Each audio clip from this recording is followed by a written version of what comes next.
Yo and hello everybody, Mike here, baseball collector, and on the last episode of 50 Greatest Cards in Mike's Collection, he showed numbers 50 through 26. Today, you're going to see numbers 25 all the way to number 1.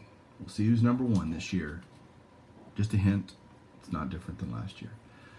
But you saw a theme, great cards, great iconic players represented in 50 to 26, and that theme is going to continue, I promise, in 26 through number 1, or 25 through number 1, I should say. And the first one that's going to be there is this 1941 play ball Ted Williams. This was also a card that I bought raw from another collection of a friend kind of thing, and I sent it in to get it graded. And 41 play ball is one of those sets that's notoriously counterfeited, and so I took some risk there. I couldn't. It looked real, right? But you never really know. So I was able to get this at a great price, send it in, and get back a nice 3.5 on that one.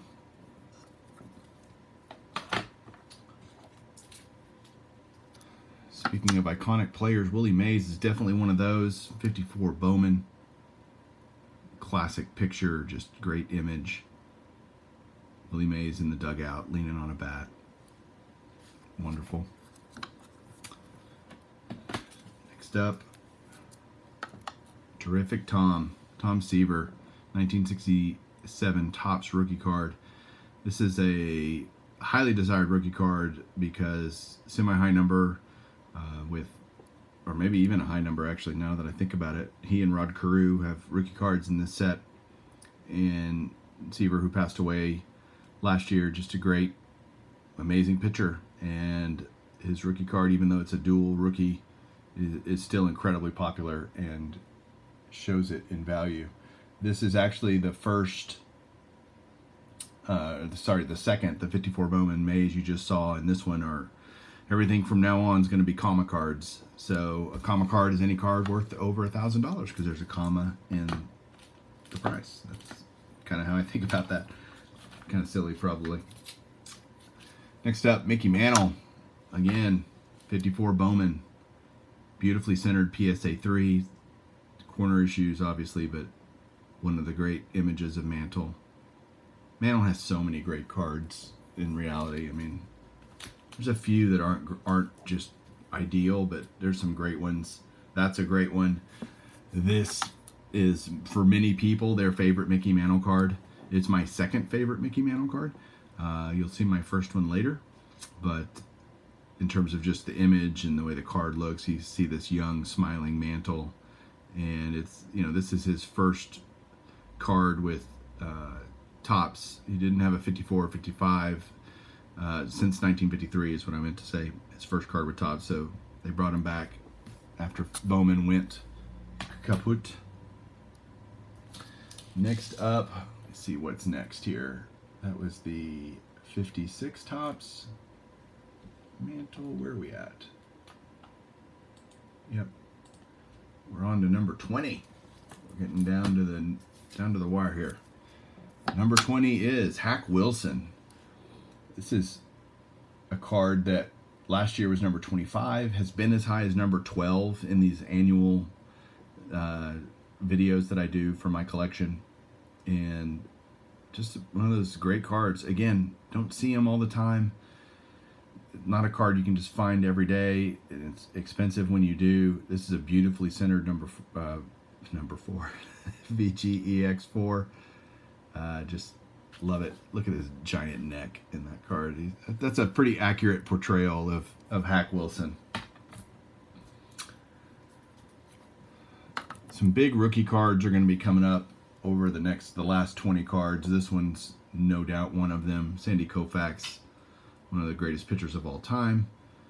This is his rookie in a 3.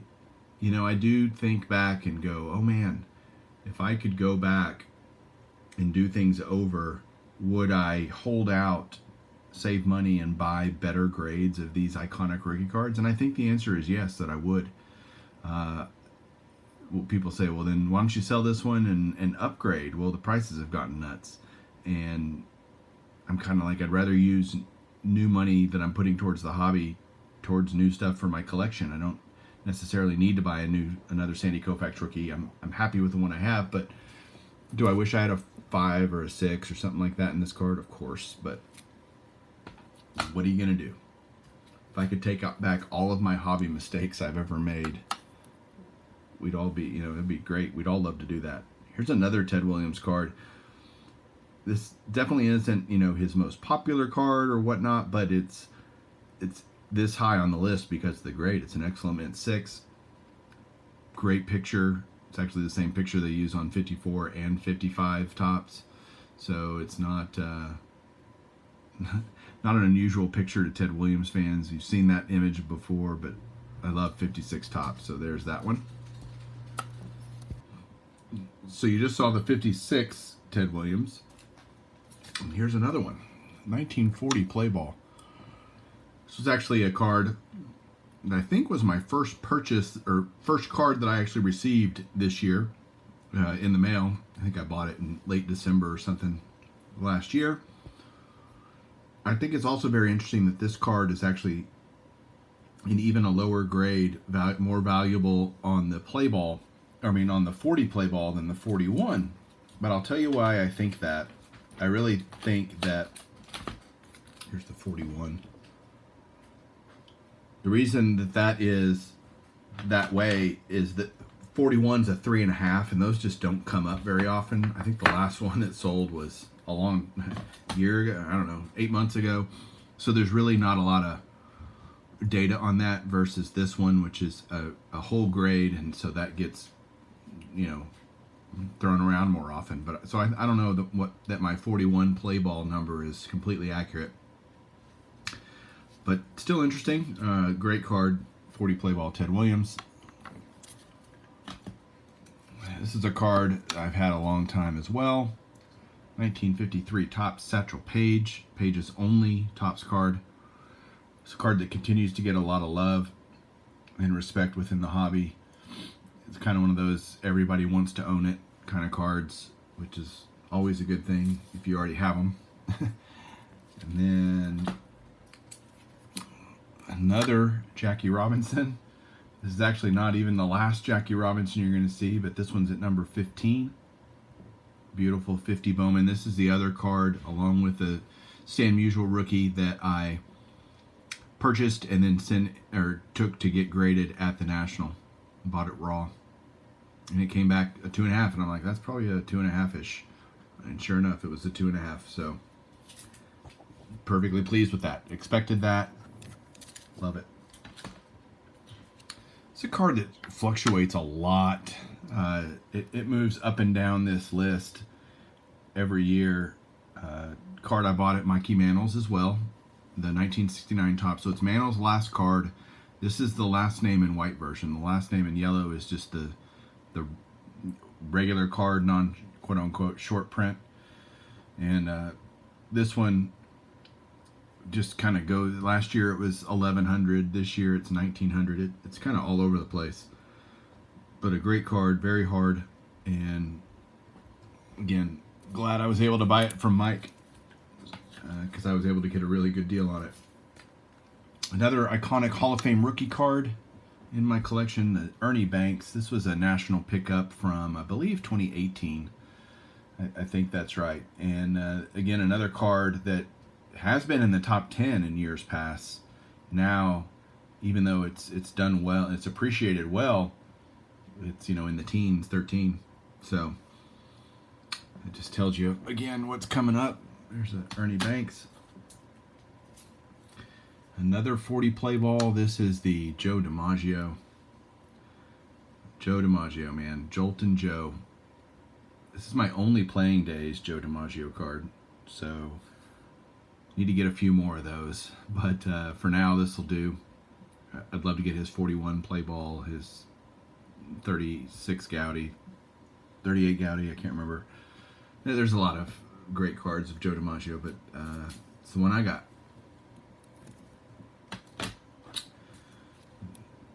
This was a national purchase this year. Thank you to JT who found this card for me. I was hunting all over the show. This was the card I went to the show targeting. This was kind of like, hey, if I can get one card, I want a 53 Bowman color Mantle. It was the last really big card that I needed to complete this set run of Hall of Famers. And it's just such a beautiful card. Great image. Yeah. Glad I got it. Say that a lot. This is the last Jackie Robinson you're going to see in this top 50, and that's the 53 tops. Again, one of those just beautiful, awesome cards.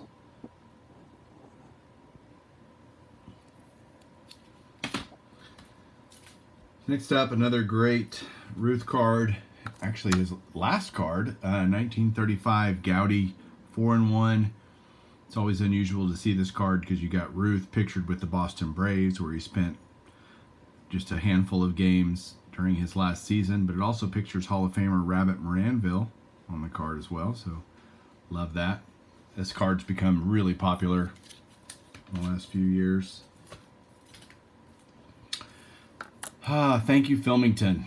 I picked this up from Phil a couple of years ago at the National, and at the time, I would say I paid up for it just because it was such a nice example of a 4, and glad I did. I just love this card. Clemente, one of the best ever, and his rookie card is just classic. So, a few more. Hey, modern. Look at this, a modern card. Talk about a card that has gone through lots of crazy ups and downs, and that is the Mike Trout rookie in a PSA 10. 2011 update. I mean, this card, I want to say at the peak, in fact, let me look, I'll tell you what it was at the peak. The Trout was up around $7,500. So that was back in February, March time frame. Obviously, Trout had a injury-riddled 2021 season, and we will see what he does. He's had really several years now of not playing like Mike Trout can play. So it'll be interesting to see if he rebounds. I would not bet against him to be comeback player of the year next year because he's kind of that generational talent, and this was one of those great pickups that I'm glad I got. This card, Harper above Trout. Yep, that's true. Harper is worth more than Trout because population. This card there's only 37 of this card graded a Gem Mint 10. I found this in a box. It's a set, came in a set from Topps.com. Only 1,000 of them were made, and so I had one of those. I pulled out the Harper a long time ago, almost a year ago, and graded it with JT, and it came back a 10, and it turned it into one recently sold. Finally, these just don't get sold very often, and one sold a week or two ago for $2,900, and I was like, wow, that's pretty crazy. But such a low pop card, and Harper winning an MVP this year certainly didn't hurt. He's got himself on track to become a Hall of Famer for sure. 2 MVPs now. We shall see. This guy doesn't need to do any more to be in the Hall of Fame. Hank Aaron, 755 home runs. A legend of the game, as Eric likes to say. Never a bad time to own a Hank Aaron or buy a Hank Aaron rookie. I totally agree. In fact, he helped me buy this card at the 2018 National. Was kind of one of those cards I was targeting, and early on in the show we went and looked all around, and I found it actually and bought it before the show floor even opened to the public. So it was great to be able to get in early and hunt around for this card. I love this. This PSA 3 was just a great example for the grade, and I couldn't pass it up, and now I have it forever. This was this year Dallas Card Show pickup, Babe Ruth, 1948 Leaf. There were 2 at the show that we went to. A bunch of us went to the show, and Josh, rated rookie, picked up one as well in a PSA 1. He paid a little more. His is nicer looking, but they are both great, It's a just fantastic card of Babe Ruth. One of those that, even though it's after his playing days, I think that people just gravitate towards just because it's such a classic image, simple card design. It's great. Love it. Where are we at? Oh, the top 3. This card has been in the top 5 every time I've done this video. It's the 1933 Gowdy Lou Gehrig number 92. There's actually 2 Lou Gehrig cards in the 33 Gowdy set. Both are the same image. They're just, I think the other one's card number 144 or something. I don't have that one. This was the first ever really big, in terms of cost, vintage card that I bought in my collection 10 years ago or however long ago it was. And it's just, I love Lou Gehrig, favorite player of all time. This was one of just any card that's out there and you can get it, and a classic image, and so I bought it. Good 2 is fine. These kind of cards are well loved and they're old, so no problem. Love having that. Number 2, Willie Mays rookie. When I bought this card at the 2019 National in Chicago, I was not hunting for it. In fact, I saw it and I had to call Andrew over to help me look at it and make a decision. A good deal, not good deal. I was really on the fence, honestly, for a little bit. Man, glad Andrew talked me into buying this card. It's a classic and so many people want it now. It's the Willie Mays rookie. It's just awesome.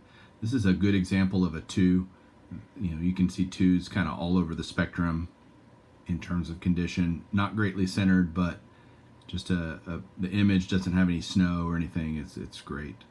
And it is now a card that is in high demand, and the value reflects that. So not surprising. Willie Mays is still alive. Go get him if you can get him. And number 1. I have a feeling that this card will be number 1 in my collection for the foreseeable future.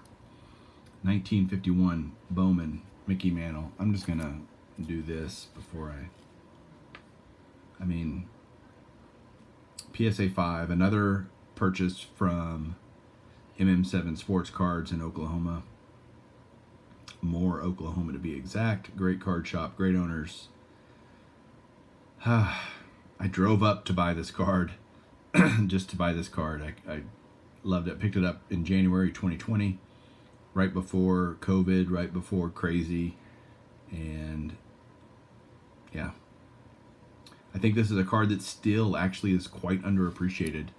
If you think about how popular the 52 Topps is, and it's a great card, don't get me wrong, it's not his rookie, and it's one of my pet peeves to have people call the 52 Topps Mantle's rookie. It's not. He has a 51 Bowman card. He actually has a 51 Burt Ross card too. But this is the main Mickey Mantle rookie. It's the card you want to own for Mantle's rookie. I love the 52 Topps, but I actually love this card even better. As much as I like the 52 Topps, I think the 51 Bowman's a better card.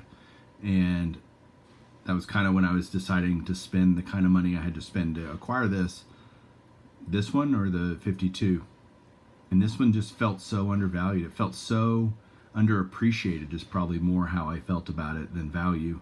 It was more, why don't people gravitate towards the 51 Bowman? It's a beautiful card, and it is his true rookie and all these things. So just glad to own it, glad to have it, and that is it for this year. That is the number 1 card in my collection. Thanks everybody for watching.